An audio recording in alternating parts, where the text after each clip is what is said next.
Helldivers 2 is being review bombed on Steam, and we're going to talk about why and what the dastardly Sony Corporation has done that necessitated this monumental backlash. Hey everybody, I'm Bobby here with Direct Gaming, and today we're going to talk about the huge betrayal involving linking your Sony PlayStation account to Steam.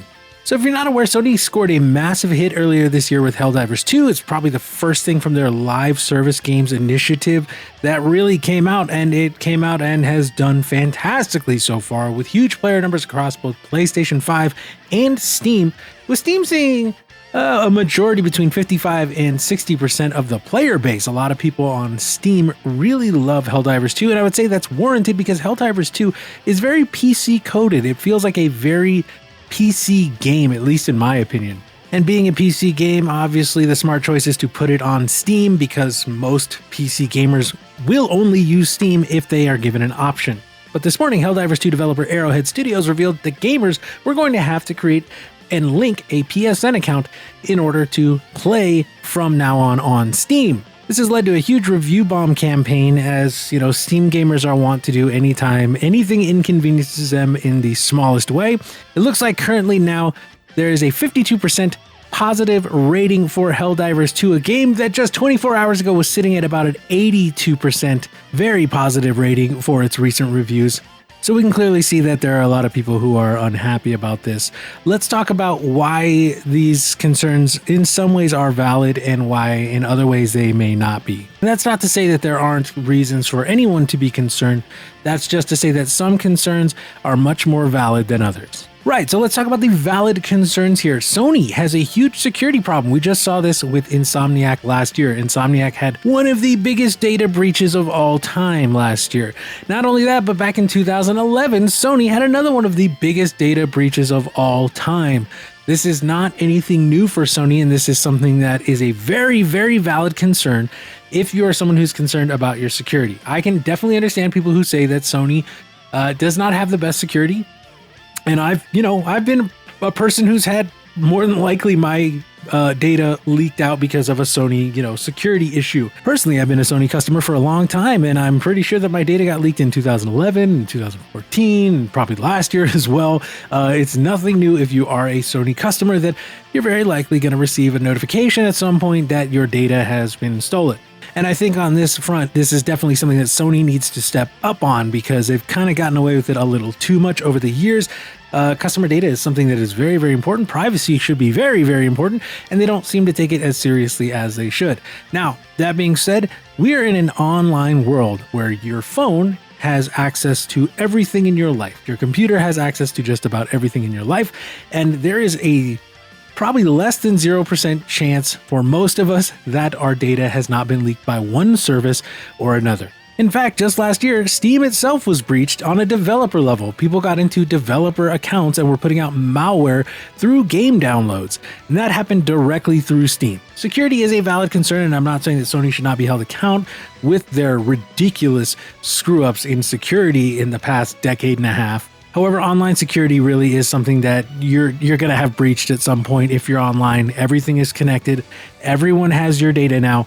Someone is going to lose it. But if you don't want that company to be Sony, that is more than fair. Now, one that I will say is absolutely the most valid concern, in my opinion, is the international customers who are not able to create a PSN account in their country.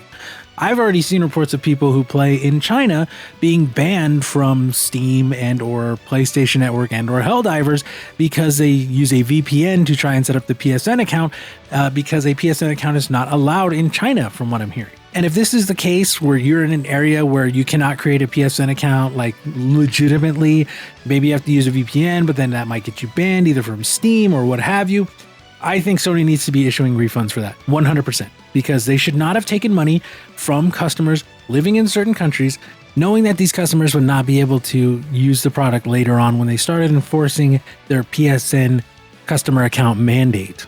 And while it is fair that I think that people should read the fine print and should have seen that it is clearly posted on the Helldivers 2 page that it does require a PlayStation Network account. It's been on the page since day one, and players of the game who played very early on had to actually link their accounts before the service got too overloaded. Sony absolutely then and there should have stopped accepting any orders from countries that could not create a valid PlayStation Network account, and I will stand by that 100%. If you're one of those customers who is in that situation, you absolutely deserve to get a full refund for the product because you will not be able to use that product anymore, and it was basically sold to you under false pretenses. Now, here is where I do not agree with some people's reasoning.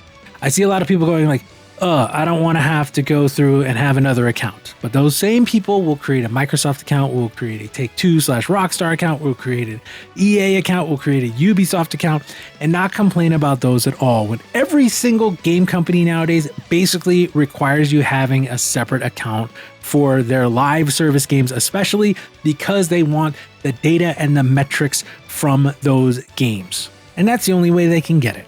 When I played Assassin's Creed Mirage, I was shocked that I had to make a Ubisoft account to play a single-player game. There are not really any online elements to Assassin's Creed Mirage that you need, and yet just to provide metrics, I had to create and log into a Ubisoft account to make sure that they were able to see how I was playing, how much time I was spent idling, if I was skipping through stuff, how engaged I was. They want all that information, and the way they do that is by having you have an account that feeds directly to their server. And you can take all the moral high ground stands you want of, I don't want to have to do this, I don't want to have to do that. This is where it does come down to a choice. You can say, hey, I don't want to do that, so I will not be playing Helldivers 2. And more than enough people have already decided they're going to do that. Other people are saying they need to change it back, they need to change it back. That is not going to happen. You're going to see the same account linking happen when Ghost of Tsushima drops in just a couple weeks, I believe. That is going to also have you required to log into your PlayStation account. And that is something that we as the consumer have to live with, or we have to reject. If you completely reject it outright, that's fine. You're not going to be playing those games, and that's unfortunate because some of those games are absolutely fantastic. But we see this, especially on Steam, time and time again. Don't get me wrong. I don't like Denuvo, so I don't play games with Denuvo. I would just not play it on PC. And if you know me, you know I really, really do not have a kind word to say about EA after my history with them. But as is the way of the world, if I want to play Titanfall 2, I've got to log into Origin. That's just how it works. And we are now in a future where it is not as simple as putting a cartridge in your 3DS or your Nintendo Entertainment System and you just get to plug and play. Now these companies want to know what you're doing and when you're doing it. And to do that, they need you to have an account. And you are welcome to, as a consumer, say no and not play those games, but you're not welcome, unfortunately, to demand that they take that out. And look here, I'm not trying to defend Sony. I deal with it and it gets annoying for me to have to log into some. If I want to play Black Flag on PC, I got to log into Ubisoft. And if I want to play EA games, I got to log into Origin. If I want to play, all these things require so many different steps now, and it absolutely sucks. And I'm not saying that Sony is, in the right for doing this. I'm saying this is the reality of the situation. And yes, it sucks. It's not any fun for anybody to have to sit there and, do it. But to pretend like Helldivers is a bad game now and to review bomb it, which is not going to hurt Sony. Sony already got your money, and there's almost a 0% chance that anyone is getting that money back. I just want to put that out there. If you played for hundreds and hundreds of hours where they clearly had it listed on the store page that you were going to have a PlayStation Network account required, I don't see anybody getting a refund. Like Steam is going to go, no. Sony's going to go, no. You saw that you required it. They even had it pop up right when the game started. Now, again, I'm not defending that for anyone who's in one of those international areas where you cannot create a PSN account. I absolutely believe those people should get full refunds for the full price of the game. None of this prorated, half the difference because you spent X amount of hours in it. Those people should absolutely be given a full refund. If you're someone who's just upset because you have to log into another thing, I don't think you're going to get a refund. And, it's just a reality of business at this point because Sony is notoriously stingy with refunds. I mean, it took Cyberpunk being one of the biggest disasters in gaming history for them to give refunds for that and take it off the store. And even then, they were real hesitant to give refunds. All this being said, the biggest shame here is actually for Arrowhead, because Arrowhead is a great developer and it is not their decision. They have been very, very clear that they did not necessarily want this to happen, and they're trying to see what they can do to people who might be affected, i.e. people who are, maybe in those international areas, what they can do to kind of make that a better situation for them, which I applaud. And one of the other things is that the Arrowhead CEO, who has just been like the giga chadliest CEO of all time, if you didn't know, went on Twitter, took full accountability, and apologized for the situation, even though it is in no way, shape, or form his fault, which I have to say, again, is just huge. It's so good to see a CEO of a game company going, hey, we're trying to do right by the players in any way that we can, and I'm going to take accountability for this, even though it's not my fault. That is stepping up 101, and I absolutely applaud that person as the executive of a game company. Even though it's not a huge company, they clearly know how to be good to a player base, and if they didn't have to enforce this, they wouldn't. Now, before we do say any more, I know there's tweets going around of a community manager kind of being snarky, and I get that from a human angle, but at the same time, it's not very professional, and I assume that person has been bombarded with tens of thousands of probably really terrible harassment messages today. So I'll cut them a little slack, because that'll get to anybody, but they think they need to really step away from, the forums and all that, at least for a couple hours, just to kind of get themselves together. But my sentiment really is that this is being overblown by quite a bit. I do 100% believe those people in international areas deserve a refund. I believe if you are a person who has security concerns, you're not going to get a refund. Unfortunately, your security concerns are valid. However, there's security concerns when you're doing anything online nowadays. Like, people are going to get into stuff. They're going to get your data.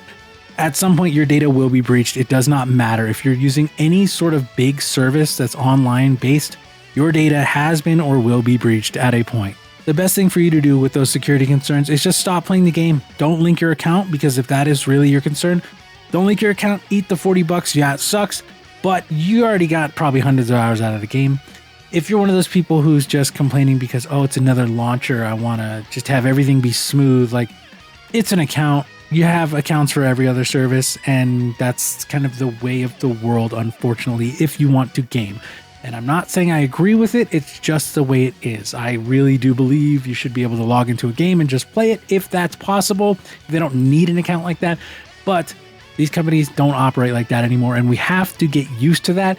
Either that, or you have to stop gaming. And I'm not trying to defend Sony here, because they could have done this a lot better. They could have gone about this in a lot of different ways, but at the same time, this is one of those things where, because they're one of the platform holders, it's like when Nintendo does something that like an indie dev or even like EA does. Nobody really criticized EA for it, but Nintendo would get criticized for it. And the same thing happens with Sony, and the same thing happens with Microsoft.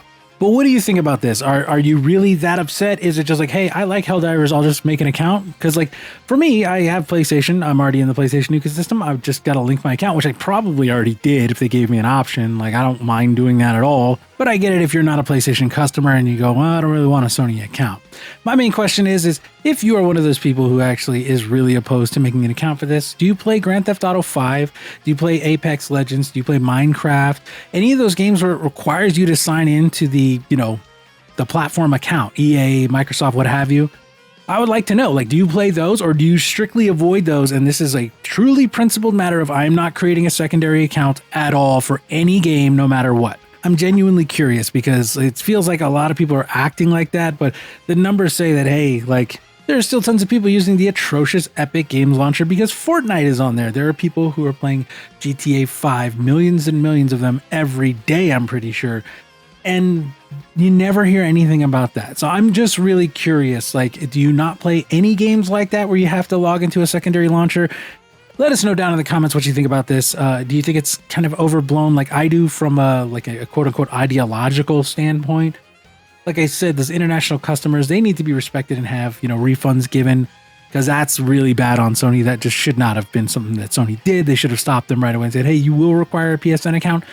This is not available in your area. This is not available for purchase, because that is absolutely kind of a bamboozle. But outside of that, I feel like a lot of this is really overblown, especially considering how many games, are live service, always online games. A lot of people had problems with live service games until Helldivers came out, and then everyone was like, this is the best live service game ever. Why isn't every live service game like this? Anyway, let us know. And hey, if you enjoyed this video, right, we try to get into the nuances of discussion here. We talk about all sorts of different things. We try not to fly off the handle all the time. Sometimes there's stuff to generally be upset about, but we try to have those discussions with you in as nuanced of a way as we possibly can. So hey, let us know what you think in the comments about this whole situation, and leave a like and subscribe if you enjoyed this video. We're trying to hit 5,000 subs by the end of the year, and we would greatly appreciate if you enjoy this, if you show us your support that way. Remember, subscribing and leaving a like and or a comment is free, and that's the best way to support the channel. If you do not enjoy this content, leave a dislike and let us know why in the comments and what we can do to improve this video in the future. Thanks everybody, I'm Bobby. We appreciate you watching today, and we hope to see you soon.